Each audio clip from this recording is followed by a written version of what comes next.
Hello and welcome to T.I.N.Y.D.E.C.A, or today in news you don't even care about, and trust me, you don't. So from what I've seen, no one's been talking about the three stories I'm going to be talking about today, and if they have, I haven't seen it. So let's just hop right on into it, shall we? In South Africa, there was a poacher who national park officials suspect was killed by elephants trampling him to death. He was one of 3 poachers suspected of killing rhinos, and they were trying to catch him when he ran into the herd.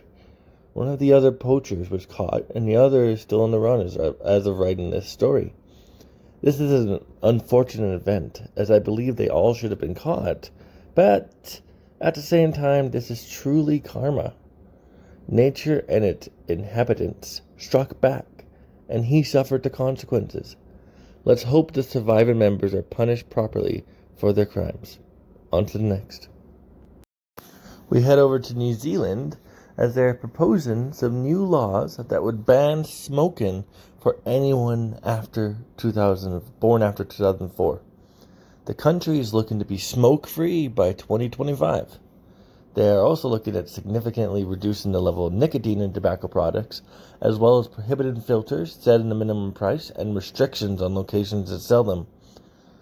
According to the Health Minister, Dr. Aisha Viral, about 4,500 New Zealanders die every year from tobacco, and we need to make accelerated progress to be able to reach that goal. Business as usual without a tobacco control program won't get us there, she says. There is a section of those who agree on this, but a lot who don't, mainly disagreeing with governments completely controlling people's lives. I disagree with this as well. I'm not a smoker, nor do I think people should smoke. But at the same time, you just can't ban something like this. People will find a way around this, like black markets or just fake IDs, similar to what happened with weed.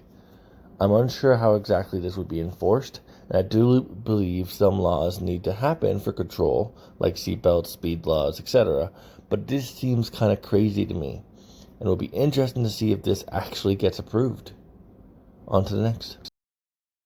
This last story is back into the US and is about a strange request. Zane Floyd, a man convicted in the year 2000 for murdering 4 people and hurting another in a Las Vegas shooting, is on death row, and he is asking not to be put to death by lethal injection. No, he wants an older way to die. Death by firing squad.